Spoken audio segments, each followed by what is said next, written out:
Donc, pour rappel anatomique, le sein se constitue d'avant en arrière, d'abord par la peau, centrée par le mamelon. Après, il y a un tissu conjonctif qui renferme la glande mammaire, qui est un tissu graisseux. Vient après un tissu conjonctif qui permet de glisser la glande mammaire sur le muscle pectoral.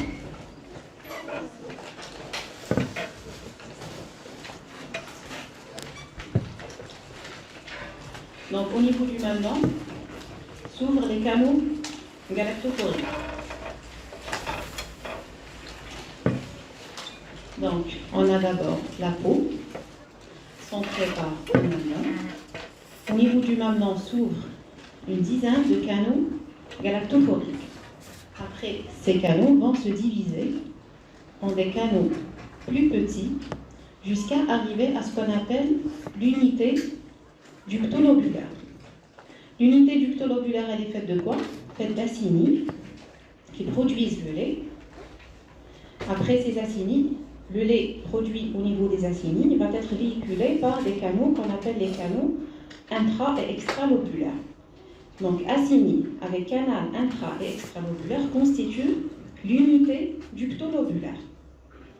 Après, les canaux extralobulaires vont être drainés par les canaux galactophoriques jusqu'à arriver au niveau du mamelon. Pourquoi c'est important? Parce qu'il faut savoir que tout ce qui est lésion de type canalaire se développe à partir des canaux galactophoriques. Et tout ce qui est lésion de type lobulaire se développe à partir des éléments qui constituent l'unité ductolobulaire. Parce que dans le sein, il y a deux types de lésions. Il y a les lésions de type canalaire et les lésions de type lobulaire. Sur le plan histologique, tout ce qui est acini et canaux galactophoriques est constitué de deux couches cellulaires. Il y a une couche interne de cellules épithéliales cubiques qui produisent le lait et une couche externe de cellules myo-épithéliales. Donc, les cellules épithéliales produisent le lait et les cellules myo-épithéliales vont se contracter pour permettre à ce lait donc, de drainer les canaux galactophoriques. Donc, le rôle de la cellule myo-épithéliale, c'est la contraction. Et le rôle de la cellule épithéliale, c'est la mucosécrétion. Voilà. Donc, un acini est fait d'une lumière qui comporte le lait, tapissé d'une couche interne de cellules épithéliales qui produisent le lait, couche externe de cellules myo-épithéliales qui vont se contracter pour permettre donc au lait de drainer les canaux galactophoriques.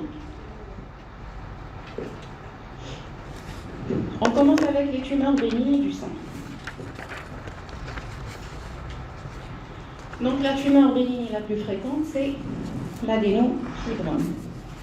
L'adénofibrome, généralement c'est une tumeur de petite taille, mais elle peut avoir des tailles très grandes. Surtout chez les filles, c'est-à-dire la femme très jeune, l'âge de 15-16 ans, on peut avoir les adénofibromes, ce qu'on appelle les adénofibromes juvéniles. Et ces adénofibromes sont de très grande taille. À partir de 20 jusqu'à 30 ans, on aura des adénofibromes généralement de petite taille, mais peuvent être multiples, c'est-à-dire on peut avoir plusieurs nodules. Le caractère sur le plan clinique d'une tumeur bénigne, c'est une tumeur mobile, c'est-à-dire elle roule sous les doigts, elle n'est pas adhérente, elle n'est pas fixée. Donc l'adénofibrome peut se présenter sous forme d'un nodule unique ou multiple, il est mobile, il est bien limité. Ça, à la différence de tout ce qui est malin, généralement tout ce qui est tumeur maligne, il est adhérent, il n'est pas mobile cliniquement. Il est fixé au plan profond. Sur le plan arthroscopique, un adénofibrome est une tumeur donc arrondie, bien limitée, qui présente à la coupe un aspect, ce qu'on appelle un aspect fasciculé blanchâtre. Sur le plan histologique, c'est une tumeur mésenchymateuse faite de cellules musculaires ou de fibres musculaires lisses, sans atypie, c'est une tumeur bénigne, sans risque d'évolution vers un cancer du sein.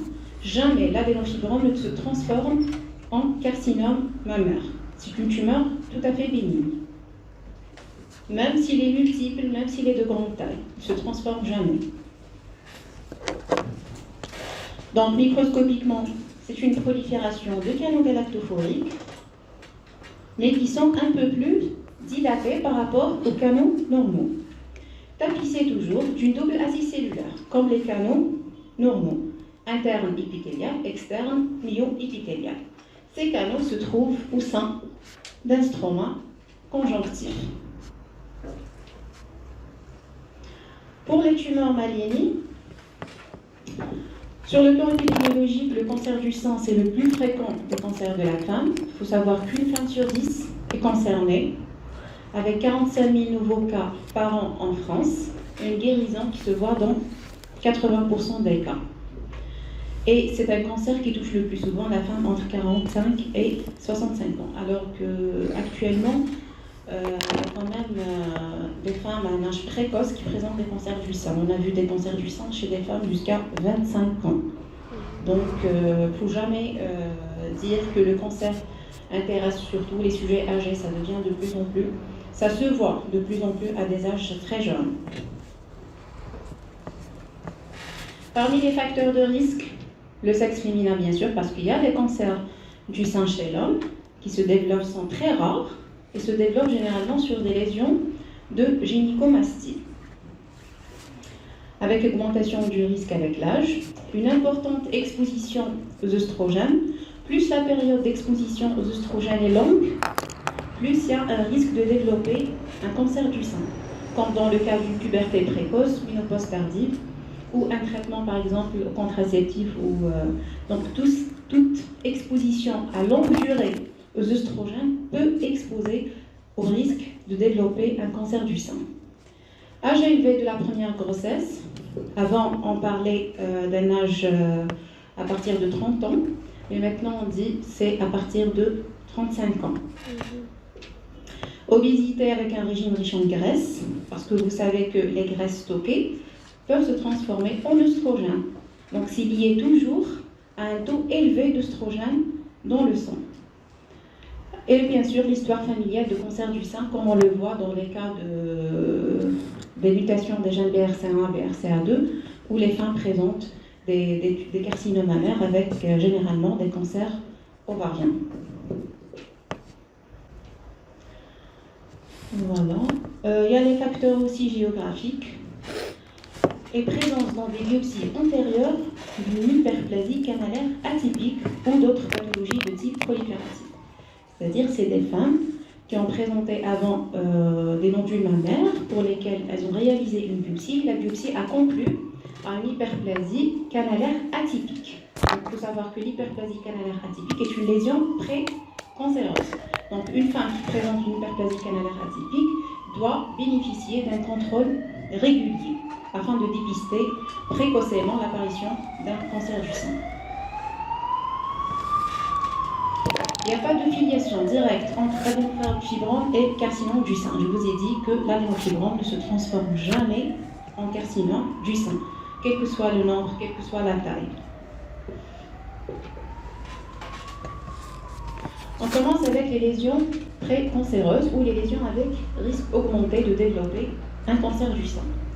D'abord, c'est l'hyperplasie canalaire atypique. C'est une lésion proche du carcinome in situ, avec un risque relatif de développer un cancer du sein multiplié par 5. Quand on dit hyperplasie canalaire atypique, ça veut dire quoi? Ça veut dire que c'est une prolifération de cellules atypiques à l'intérieur des canaux galactophoriques, avec toujours la présence de la couche myo-épithéliale. Quand la dimension du foyer d'hyperplasie canalaire atypique dépasse 2 mm, dans ce cas, on parle de carcinome in situ. Donc la différence entre hyperplasie canalaire atypique et carcinome in situ, c'est juste la taille. Inférieur à 2 mm, c'est une hyperplasie canalaire atypique. Plus de 2 mm, c'est un carcinome in situ. Et pour les deux, il y a un risque de développer un carcinome infiltrant. Deuxième lésion précancéreuse, c'est le carcinome in situ. Quand on dit in situ, c'est-à-dire il y a toujours respect de la couche myoépithéliale. Les cellules malignes ou les cellules atypiques n'ont pas dépassé la couche myoépithéliale, n'ont pas infiltré le stroma. Donc c'est une maladie locale sans rupture de la membrane basale, peut évoluer vers un carcinome infiltrant, souvent révélé par la présence de microcalcifications. C'est-à-dire à la mammographie, le cas du carcinome in situ, on ne trouve pas un nodule, une tumeur bien limitée. C'est généralement des microcalcifications. Quand on fait des biopsies au niveau de ces microcalcifications, on va conclure à l'étude à un carcinome in situ et la malade va bénéficier d'une mastectomie sans curage. À la différence du carcinome infiltrant, elle doit faire une mastectomie avec curage ganglionnaire. Le risque donc d'évoluer vers un carcinome infiltrant, il est de l'ordre de 8 à 10. Il y a aussi la myoplasie lobulaire in situ, c'est une lésion proliférative in situ lobulaire. Je vous ai dit, la différence de tout ce qui est de type canalaire et de type lobulaire, c'est l'origine. Tout ce qui se développe à partir des canaux galactophoriques, c'est de type canalaire. Tout ce qui se développe à partir des unités ductolobulaires, c'est lobulaire. Donc il y a l'in situ canalaire et l'in situ lobulaire. L'in situ canalaire va évoluer vers un carcinome infiltrant canalaire et l'in situ lobulaire évolue vers un carcinome lobulaire infiltrant.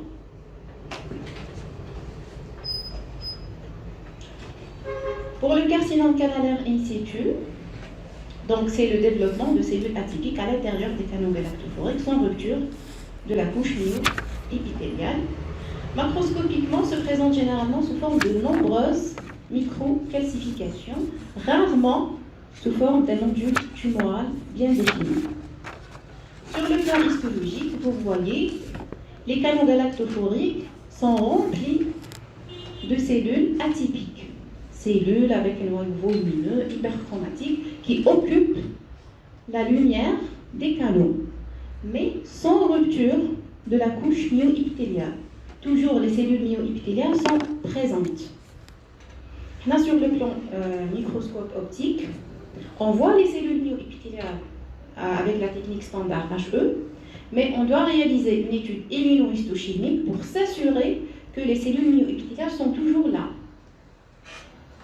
Vous savez c'est quoi l'immunohistochimie? On donne des anticorps et on voit la réaction avec les antigènes.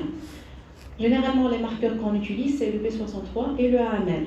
Si le P63 et AML sont positifs à la périphérie de ces canaux, c'est-à-dire que la couche myoépithéliale, elle est toujours là.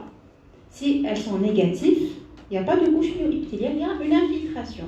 Vous voyez, c'est comme ça qu'on pose le diagnostic de carcinome in situ. Et dans le carcinome in situ, pour le canalaire, il y a 4 architectures. On peut trouver des amants totalement pleins, on parle d'architecture solide, ou un aspect comme celui-ci avec un aspect cribriforme, c'est-à-dire il est creusé de cavités.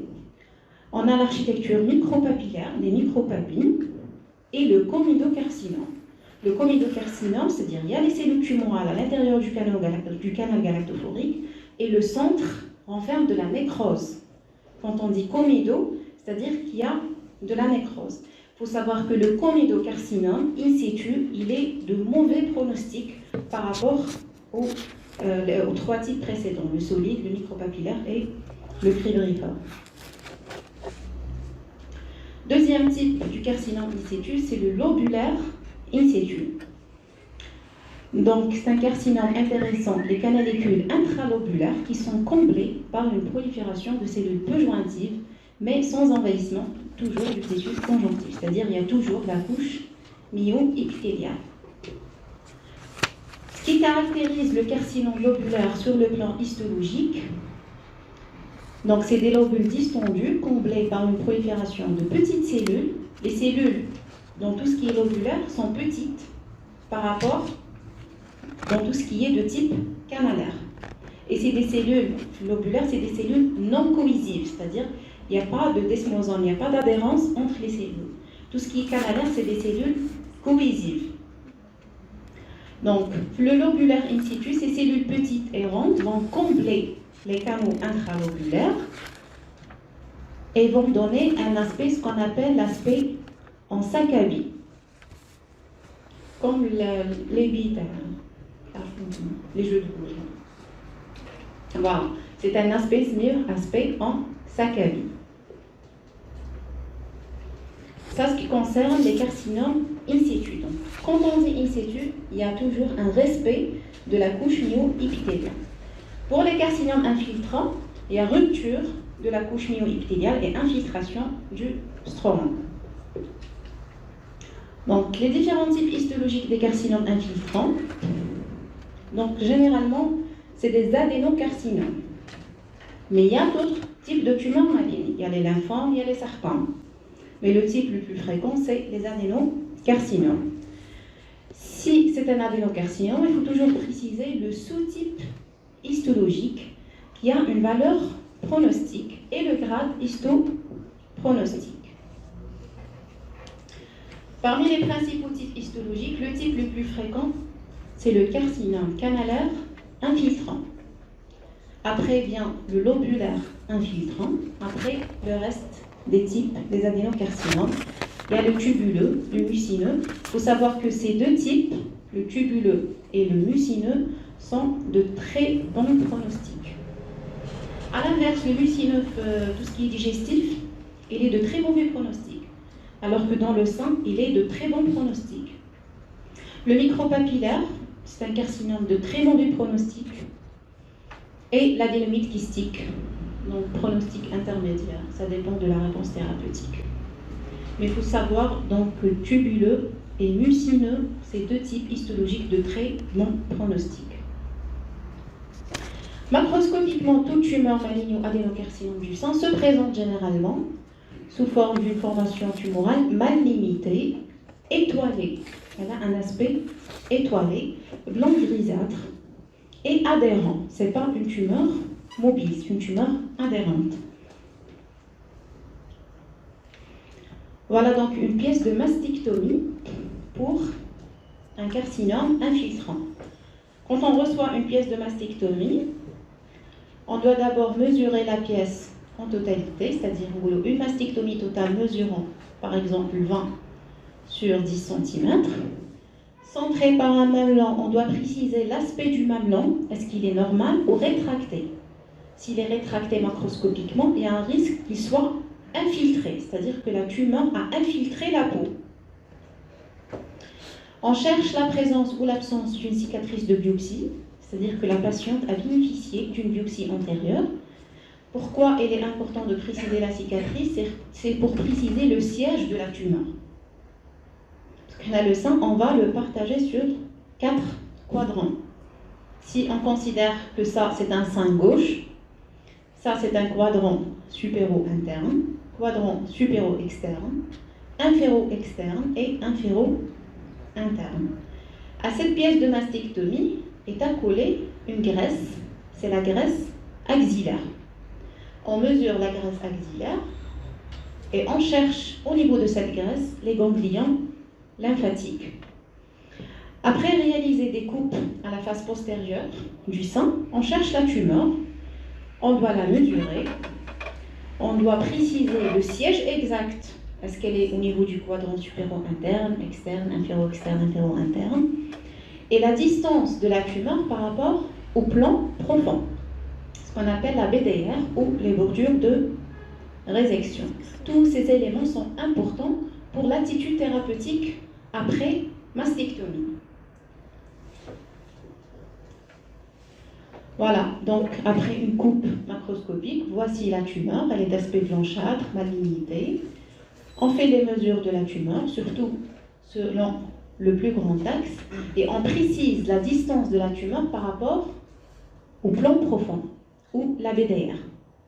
Elle est importante après pour le traitement de radiothérapie. Parce que plus la tumeur, c'est-à-dire elle se situe à proximité du plan profond, la malade doit bénéficier d'une radiothérapie. Si la tumeur elle est loin du plan profond, il n'y a pas de radiothérapie complémentaire. Donc tous ces éléments sont nécessaires pour décider de l'attitude thérapeutique après mastectomie. Donc, après examen sur microscope optique, voici les différents aspects histologiques des carcinomes infiltrants. Pour le canalaire infiltrant, on voit que c'est des cellules carcinomateuses qui s'agencent en amas ou en structure pseudo-glandulaire ou glandulaire avec des atypies cytonucléaires. Pour le lobulaire infiltrant, par exemple, il se présente sous forme de cellules carcinomateuses qui sont agencées en fil indien, c'est-à-dire on trouve une cellule après l'autre sous forme de fil travé. Voilà les fils indiens, c'est-à-dire une cellule après l'autre. Ça, c'est l'aspect histologique d'un carcinome lobulaire infiltrant.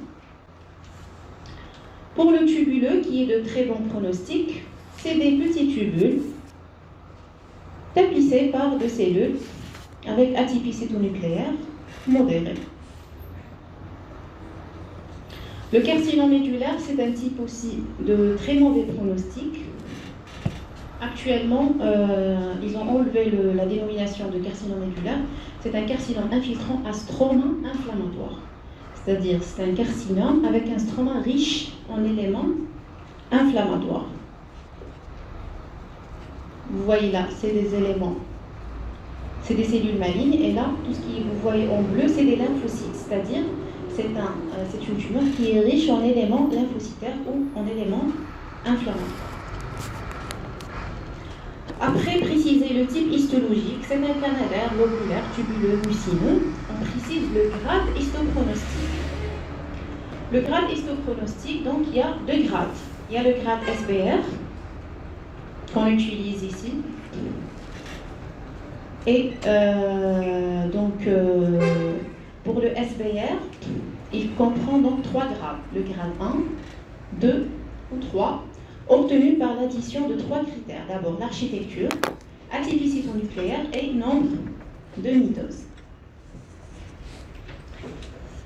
C'est-à-dire, si par exemple, l'architecture glandulaire, s'il y a plus de 50%, c'est-à-dire il y a une prédominance des structures glandulaires, on va le coter 1.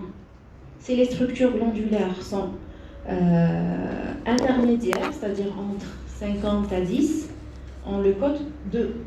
S'il y a de rares structures glandulaires où il n'y a pas de structure glandulaire, c'est un 3.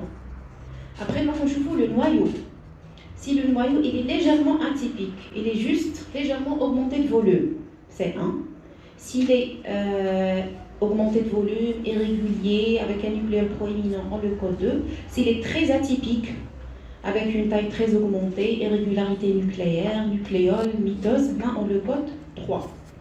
Après, on voit l'activité mitotique. S'il y a moins de 3 mitoses, c'est 1. Entre 3 et 4, c'est 2. Plus de 4, c'est 3. Et on fait l'addition des 3 scores pour arriver au grade. Si le score est entre 3, 4 et 5, c'est un grade 1.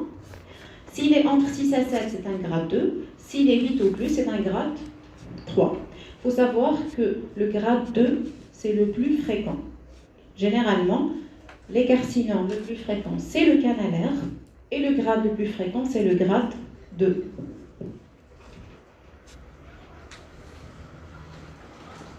Voici donc les critères du grading. On passe au diagnostic du cancer du sein ou des lésions du tissu paléal. Donc au début, bien sûr, c'est la mammographie suivie de l'échographie.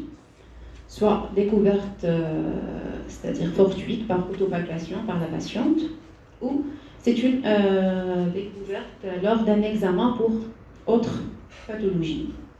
Donc une mammographie est proposée tous les 2 ans à toutes les femmes à partir de 50 ans, mais normalement c'est pour toutes les femmes à partir de 40 ans, vu que l'âge du cancer du sein il est quand même devient de plus en plus précoce. En fonction de la situation de découverte des lésions, est-ce que c'est un nodule palpable? Est-ce que c'est juste des microcalcifications ou images stellaires lors de la mammographie? Différentes conduites diagnostiques sont possibles. Donc, nodule palpable ou microcalcification, mammographie, échographie, biopsie. Lorsqu'un nodule est palpable et ou devant une image stellaire à la maman et à l'échographie, on pratiquera une microbiopsie à visée diagnostique. Il s'agit généralement de biopsie à pistolet et le diagnostic de certitude est anatomo-pathologique. De préférence, réaliser des biopsies devant toutes les lésions tumeurs, qu'elles soient bénignes, suspectes de malignité ou malignes. Comme ça, parce qu'on a vu des cas où la mammographie le classe ACR3, c'est-à-dire c'est une lésion bénigne. Après faire une biopsie, c'est avéré que c'est malin. Donc, de préférence, réaliser une biopsie pour toute lésion suspecte du sein. Parce que le diagnostic de certitude, il est toujours histologique. C'est l'anapathe. Après réalisation de biopsie, l'examen anapathe, qu'est-ce qu'il doit préciser? On précise d'abord le type de biopsie. Est-ce que c'est une microbiopsie, c'est-à-dire une petite biopsie, ou macrobiopsie? La localisation du nodule ou des microcalcifications au niveau du sein, c'est-à-dire préciser le quadrant et le côté, sein droit ou sein gauche. Après, description du type histologique. Est-ce que c'est une lésion bénigne? Est-ce que c'est un in situ? Est-ce que c'est un infiltrant? C'est un infiltrant. Est-ce que c'est un canalaire, lobulaire? Et le grade SBR. C'est un grade 1, 2 ou 3. On peut trouver aussi d'autres lésions qu'on appelle les atypies épithéliales de type canalaire, qui ont la métaplasie canalaire atypique ou l'hyperplasie canalaire atypique. Quand il y a une métaplasie cylindrique, il faut que la patiente subit quand même un contrôle, parce que la métaplasie cylindrique est une lésion, on peut dire précancéreuse, mais elle peut exposer ultérieurement un cancer du sein. Donc, quand on a une métaplasie cylindrique, de préférence que la patiente subit des contrôles réguliers. Soit c'est une néoplasie in situ, soit c'est un carcinome infiltrant, avec précision du type histologique et du grade SBR. Autre facteur pronostico-prédictif, le statut des récepteurs hormonaux, ce qu'on appelle les oestrogènes et progestérone, et le statut HER2. C'est-à-dire, après préciser le type histologique, le grade SBR, on doit préciser le statut hormonal. Est-ce que cette tumeur exprime les récepteurs hormonaux, qui sont les oestrogènes et la progestérone, et le statut HER2. L'HER2, c'est un oncogène. On voit s'il y a une surexpression d'HER2 au niveau de la tumeur. Pourquoi c'est important? Si par exemple on trouve que les récepteurs sont positifs, la patiente va bénéficier d'un traitement hormonal. Si le HER2 est positif, la patiente va bénéficier d'une thérapie ciblée. C'est l'herceptine. On donne une molécule qui cible directement les cellules qui surexpriment l'HER2 et ça participe, c'est-à-dire à augmenter les chances de guérison chez la patiente.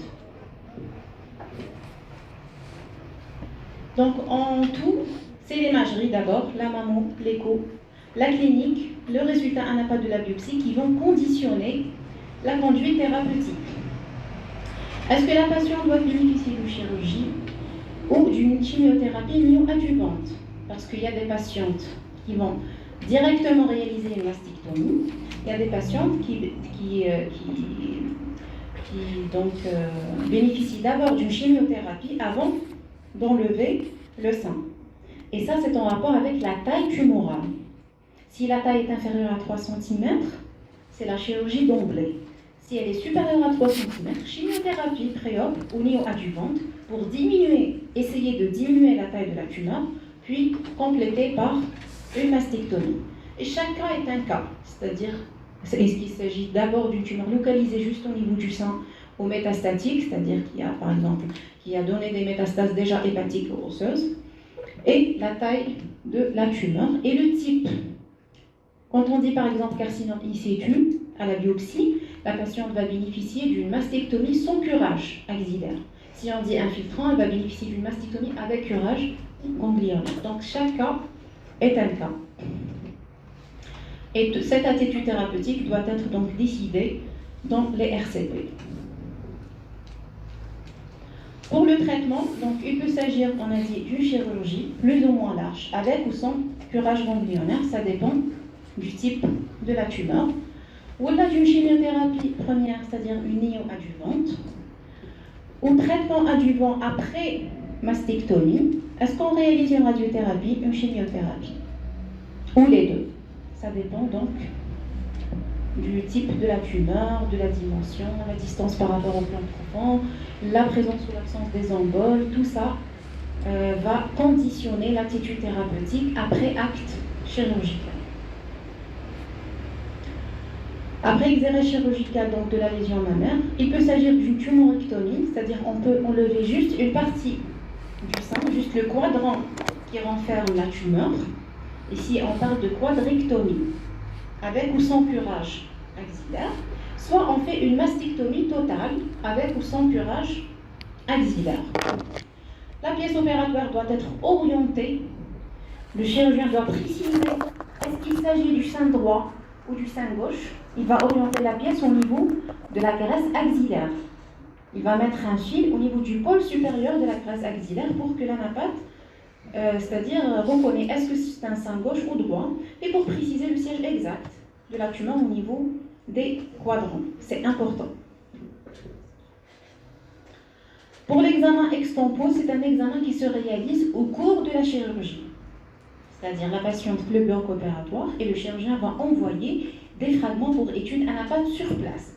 Une réponse dans le bloc opératoire pour décider comment il complète son acte chirurgical. Donc l'intérêt c'est quoi de l'examen ex-tempo? Confirmer la nature tumorale maligne de la lésion. Là c'est pour des patientes où la biopsie n'a pas été concluante. C'est-à-dire ils n'ont pas dit est-ce que c'est bénin ou malin ou c'est suspect. C'est-à-dire ils n'ont pas précisé. Ils peuvent dire c'est suspect de malignité ou la patiente n'a pas bénéficié de biopsie. Donc le chirurgien ne sait pas est-ce que c'est une lésion bénigne ou maligne. Il doit faire un examen ex-tempo au cours de l'acte chirurgical. Évaluer les limites et la marge chirurgicale, c'est-à-dire la qualité de l'exérèse, nécessité de recours chirurgical complémentaire, c'est-à-dire il va enlever ses limites d'exérèse, envoyer à l'anapathe dit est-ce que c'est sain ou c'est encore infiltré. Si les limites sont encore infiltrées, le chirurgien doit encore enlever des recoupes. Donc l'examen ex-tempo est contre-indiqué pour des lésions de taille inférieure à 1 cm et pour des lésions non palpables.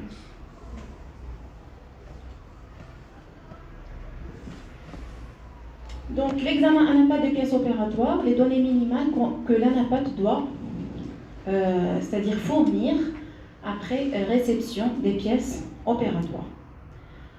D'abord, pour le cancer infiltrant, il faut préciser la taille de la tumeur, parce que c'est la taille de la tumeur qui va définir la classification PTNM, la classification du pathologiste. C'est-à-dire en fonction de la taille de la tumeur, on va classer le T. Le type histologique, canalaire, lobulaire, mucinotubulaire, tubuleux. Le grade SBR, est-ce que c'est un grade 1, 2 ou 3? Les limites d'exérèse, est-ce qu'elles sont saines ou non? Et les foyers infiltrants, est-ce qu'il y a un seul foyer ou il y a plusieurs foyers? Parce que des fois, on trouve plusieurs nodules tumoraux malins. Donc, dans le cas de plusieurs nodules, on prend en considération la taille du plus grand nodule. On ne va pas faire l'addition de la taille de tous les nodules. Donc, pour faire la classification PTNM, on prend en considération que le nodule le plus grand. Mais on dit que c'est un carcinome infiltrant multifocal, c'est-à-dire il y a plusieurs foyers de carcinome infiltrant. Autre facteur pronostic et prédictif, les emboles vasculaires. Est-ce qu'il y a d'emboles ou pas? Les récepteurs, est-ce qu'ils sont positifs ou non? Le statut HER2. Appréciation de la réponse histologique après traitement néoadjuvant. C'est-à-dire si la patiente a bénéficié d'une chimio avant de faire la mastectomie, après mastectomie, l'anapathe doit voir est-ce que la tumeur a diminué de taille, est-ce qu'elle a disparu, ou est-ce que la tumeur n'a pas bougé, c'est-à-dire elle n'a pas répondu du tout au traitement.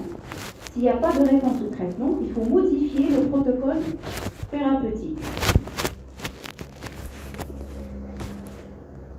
Pour les situs, pareil, la taille en millimètres, le grade. Pour les situs, c'est un autre grade, ce n'est pas le SBR. C'est un grade spécifique au carcinome in situ, où on prend en considération juste le noyau, Parce que in situ, on n'a pas d'architecture glandulaire et tout. On a juste des cellules atypiques qui sont développées à l'intérieur des canaux galactophoriques. Donc on voit juste le grade nucléaire. Est-ce qu'il y a ou pas de micro-invasion? La micro-invasion, elle est définie par la présence d'un foyer infiltrant inférieur à 1 mm. Ça, c'est une micro-invasion. La présence ou non de la nécrose, je vous ai dit, quand il y a de la nécrose au sein d'une structure in situ, on parle de comédocarcinome, et c'est un carcinome in situ de mauvais pronostic. Et est-ce qu'il y a des micro-calcifications? Pour le curage axillaire, le cancer du sein évolue d'abord localement, puis s'étend dans les ganglions du curage axillaire pour disséminer ensuite dans l'organisme et donner des métastases. Les métastases les plus fréquentes, le carcinome mammaire, c'est les métastases osseuses et hépatiques. Il y a ce qu'on appelle le ganglion sentinelle. Le ganglion sentinelle, c'est le premier relais ganglionnaire qui va être touché par la tumeur. C'est-à-dire, si le ganglion sentinelle est touché, il y a un risque que le reste des ganglions sont touchés. S'il n'est pas touché, c'est qu'il n'y a pas de métastase ganglionnaire. D'où l'intérêt de réaliser l'examen du ganglion sentinelle. Donc ça ne se fait pas, il y a un autre niveau. Mais bon, le ganglion sentinelle, s'il est touché, le chirurgien va compléter le curage ganglionnaire, le curage axillaire. S'il n'est pas touché, il ne va pas réaliser le curage. Donc l'envahissement du ganglion sentinelle est prédictif de l'envahissement du reste du curage. Si ce dernier est métastatique, un curage complet sera donc réalisé. Voici comment repérer le ganglion sentinelle. Là, c'est la tumeur. On injecte un colorant ou un produit radioactif qui va nous repérer donc les ganglions sentinelles. On retire le ganglion sentinelle. On fait une étude à la patte et on voit s'il est touché. Le chirurgien va compléter l'acte chirurgical. S'il n'est pas touché, il ne va pas réaliser de curage axillaire. Autre traitement, il existe des thérapies ciblées dans le cancer du sein qui améliorent le pronostic.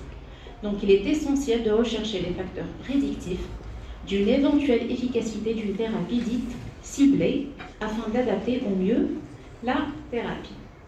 Donc la recherche de ces facteurs est obligatoire et doit faire l'objet d'un compte rendu.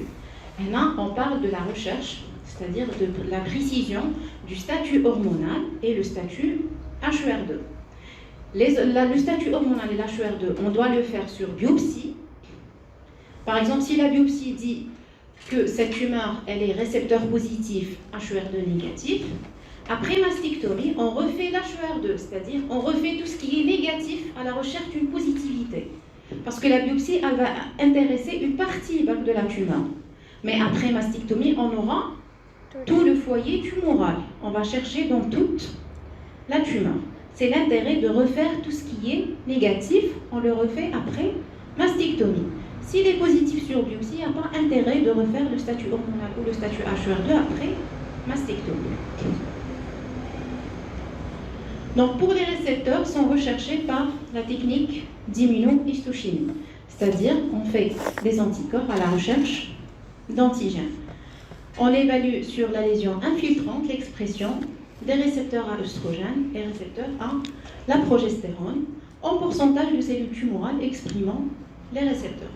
S'ils sont positifs, un traitement hormonal peut être instauré si la tumeur exprime c'est-à-dire plus de 10% de cellules tumorales expriment les récepteurs, on donne un traitement hormonal. L'expression de récepteurs a une valeur pronostique positive. Voilà, après technique d'immunohistochimie, par exemple, ces cellules tumorales ont exprimé les récepteurs hormonaux. On voit que les noyaux sont colorés en brun. La coloration ou la positivité pour les récepteurs, c'est une positivité nucléaire. C'est-à-dire c'est le noyau qui va exprimer les récepteurs. Pour les récepteurs, on va voir l'intensité. Est-ce que c'est un marquage intense? Est-ce qu'il est modéré? Est-ce qu'il est faible? Et on voit le pourcentage des cellules. Avant, on disait plus de 10%. Mais maintenant, on est arrivé jusqu'à 1%. Tout ça, c'est pour donner les chances, c'est-à-dire augmenter les chances de guérison pour les patients. C'est-à-dire si on trouve 1% de cellules qui expriment les récepteurs avec une intensité forte, on va dire que cette tumeur exprime les récepteurs et on donne un traitement hormonal. Donc avant, le seuil était de 10%, mais maintenant c'est 1%, juste pour augmenter les chances de guérison. Pour l'HER2, il est surexprimé dans certains cancers du sein. Son expression a une valeur pronostique péjorative, il est des mauvais pronostics lorsqu'il est positif. Mais il participe quand même à une bonne guérison par la thérapie ciblée. Avant, c'était de mauvais pronostics parce qu'il n'y a pas de thérapie ciblée. Mais maintenant, même l'HER2 il est positif, on donne l'herceptine qui va cibler les cellules qui surexpriment l'HER2 et ça va améliorer ou augmenter les chances de guérison. Voilà, ciblant spécifiquement donc les cellules surexprimant l'HER2, on utilise généralement l'herceptine. À l'inverse des récepteurs hormonaux, l'expression ou la surexpression de l'HER2, elle est membranaire. C'est-à-dire que c'est la membrane cellulaire qui va être colorée en brun après technique d'immunohistochimie. L'HER2 toujours, on dit, est-ce que l'intensité elle est faible, elle est modérée ou forte? On le considère positif si l'intensité du marquage est forte et intéresse plus de 10% des cellules tumorales. Et là, on parle de HER2 positif, score 3, parce qu'il y a 3 scores. Il y a le 0, le 1 qui sont négatifs. Il y a le 2 qui est équivoque. Le 2, c'est-à-dire il y a un marquage membranaire modéré, pas fort, et qui intéresse plus de 10% de cellules tumorales. Quand c'est 2, c'est équivoque. On ne dit pas que c'est positif, on dit que c'est équivoque, et on va compléter par la biologie moléculaire. On fait une PCR à la recherche de l'amplification HER2 pour dire que c'est positif. Donc lorsque un HER2 est équivoque, on complète par la fiche. On fait ça par la technique fiche ou SICH. Il y a 2 techniques, fiche ou SICH, à la recherche d'une amplification HER2 et pour donner une thérapie ciblée. Si la fiche est positive, c'est positif. Si elle est négative, c'est négatif. Le score 3, c'est-à-dire il y a un marquage fort et complet de plus de 10% des cellules tumorales, là on donne directement la thérapie ciblée. Les facteurs pronostiques liés à la tumeur sont la présence et le nombre de ganglions métastatiques, la taille de la tumeur, bien sûr, plus la taille elle est grande, plus le pronostic est mauvais, le type histologique. Je vous ai dit, les 2 types histologiques de bon pronostic sont le mucineux et le tubuleux. Le grade SBR, le grade élevé, le pronostic va être mauvais. L'index de prolifération, le Ki67. Le Ki67, c'est un marqueur qui va nous préciser l'activité mitotique de la tumeur. Le Ki67, lorsqu'il est inférieur à 14%, c'est un bon pronostic. Plus de 14%, c'est un mauvais pronostic. Généralement, dans les tumeurs de haut grade, on trouve un Ki67 élevé jusqu'à 90%. La négativité ou la positivité des récepteurs hormonaux et la surexpression d'HER2. Qu'est-ce qu'on retient de ce cours? Il existe un spectre de lésions mammaires bénignes associées à un risque relatif de développer un cancer du sein. Je vous ai dit les lésions précancéreuses, c'est surtout l'hyperplasie canalaire atypique. Les cancers du sein sont quasiment toujours des adénocarcinomes, mais il y a d'autres tumeurs. Il y a les sarcomes, il y a les lymphomes. Le diagnostic de certitude est toujours histologique, soit sur biopsie, soit sur pièce de mastectomie. Il faut toujours préciser le type histologique. Le type histologique a une valeur pronostique. Le grade histopronostique et les facteurs pronostiques et ou prédictifs thérapeutiques, c'est-à-dire le statut hormonal et HER. Un examen ex-tempo sur lésions mammaires dans certaines conditions peut être demandé. L'examen ex-tempo a pour but de dire est-ce que la lésion est bénigne ou maligne et surtout pour préciser les limites d'exérèse. Il est contre-indiqué dans les lésions de taille inférieure à 1 cm et les lésions non palpables. L'envahissement du ganglion sentinelle est prédictif de l'envahissement du curage axillaire. Si ce dernier est métastatique, un curage complet sera réalisé. Merci pour votre attention.